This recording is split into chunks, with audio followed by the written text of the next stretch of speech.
Hello friends, एडुराइट BPSC पर आप सबका स्वागत है। आज मैं ग्रुप 7 के कंट्री के बारे में डिस्कस करने जा रहा हूं, जो एक इनफॉर्मल ग्रुप है। और ये न्यूज में इसलिए आया कि अभी हर साल गर्मी के सीजन में ये समिट ऑर्गेनाइज होता है और अभी इस समिट का लीड करने का अधिकार अमेरिका को है। एक रोटेशन बेसिस पे इसका समिट का चेयरमैनशिप दिया जाता है, तो उस चेयरमैनशिप के ही अधिकार के ही कारण अमेरिका को ये समिट ऑर्गेनाइज करना था और अमेरिका ही ये समिट का एजेंडा, आगे का एजेंडा तय करता है, क्योंकि होस्टिंग कंट्री ही एजेंडा तय करती है। तो कंटेक्स्ट ये है कि फ्रेंड्स, कभी हाल ही में डोनाल्ड ट्रंप ने G7 के पेंडेमिक के कारण समिट को कैंसिल कर दिया और अगले डेट के लिए एक्सटेंड किया, और साथ में ये भी बात बोली कि इस G7 में और भी जो कंट्री है, जो डेवलप कंट्री के कैटेगरी में इंडिया को भी शामिल किया, और ये बोले कि G7 को एक्सटेंड करके और इसे D10 के रूप में करना चाहते हैं, और इसमें इंडिया, साउथ कोरिया और ऑस्ट्रेलिया को, जो साउथ एशियन कंट्री है, इसमें शामिल करना चाहते हैं।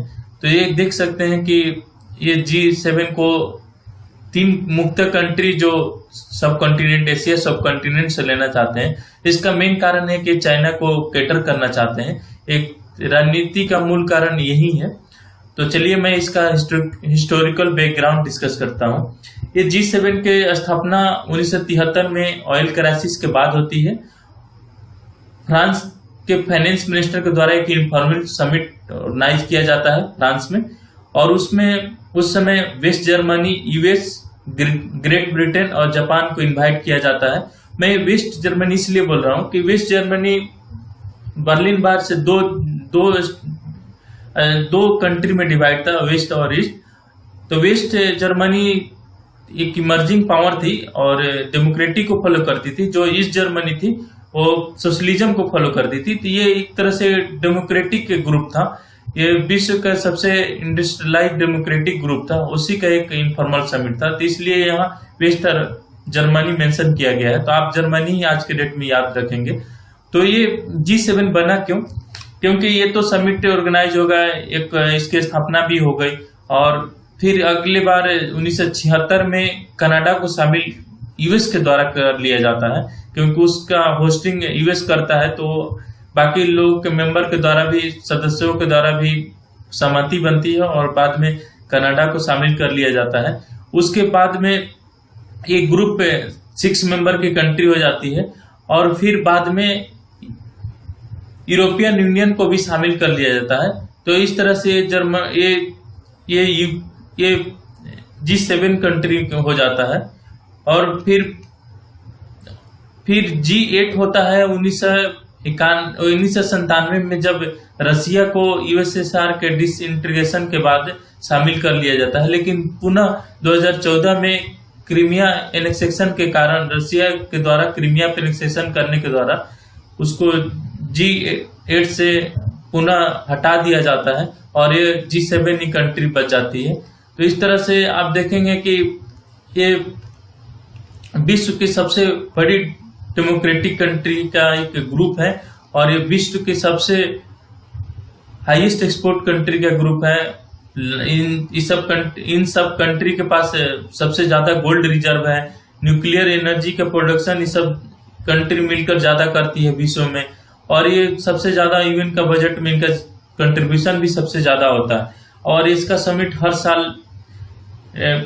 हर साल रोटेशन बेसिस पर ऑर्गेनाइज किया जाता है, और होस्ट कंट्री को ही अगले एजेंडा तय करने का अधिकार होता है। और G7 में यूएस के डोनाल्ड ट्रंप इंडिया, ऑस्ट्रेलिया और साउथ कोरिया को एंट्री देना चाहते हैं। अभी ऑस्ट्रेलिया के साथ संबंध चाइना से अच्छा नहीं है, और साउथ कोरिया का भी चाइना से अच्छा नहीं है रिलेशन, और जापान का तो पहले से भी चाइना से अच्छा रिलेशन नहीं रहा। तो इस तरह से ये देख सकते हैं कि एक G7 G10 बनाकर ये चाइना को पूर्णतः काउंटर करना चाहते हैं। जो भी पेंडेमिक और जो भी आप साउथ चाइना सी का इशू रहता है, इसको खत्म करना चाहते हैं। इस समिट के माध्यम से उनको चाइना को कैटर करने में ज्यादा योगदान होगा। और तालिबान का जो इश्यू है, चाहते हैं कि सभी कंट्री मिलकर तालिबान के इश्यू को खत्म करे।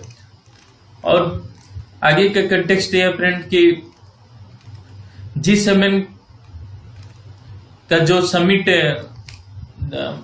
2019 में फ्रांस में हुआ था, बेरियाज में, वहां के फ्रांस के राष्ट्रपति के द्वारा पीएम को पहली बार, जो नॉन मेंबर है इंडिया, उसमें भी इनविटेशन दिया जाता है।